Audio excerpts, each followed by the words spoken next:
بسم اللہ الرحمن الرحیم۔ السلام علیکم۔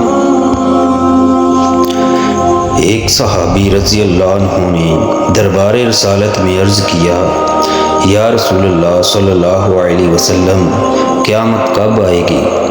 تو رسول اللہ صلی اللہ علیہ وسلم نے اس صحابی سے پوچھا، تو نے قیامت کے لیے کون سی تیاری کی ہوئی ہے؟ تو صحابی نے عرض کیا، یا رسول اللہ صلی اللہ علیہ وسلم، میں نے قیامت کے لیے کوئی تیاری نہیں کی، لیکن میں اللہ اور اس کے حبیب صلی اللہ علیہ وسلم سے محبت کرتا ہوں۔ یہ سن کر رحمت کائنات صلی اللہ علیہ وسلم خوش ہو گئے اور فرمایا، اے صحابی، اگر تو اللہ اور اس کے رسول صلی اللہ علیہ وسلم کے ساتھ محبت رکھتا ہے تو قیامت کے دن اسی کے ساتھ ہوگا جس کے ساتھ تیری محبت ہے۔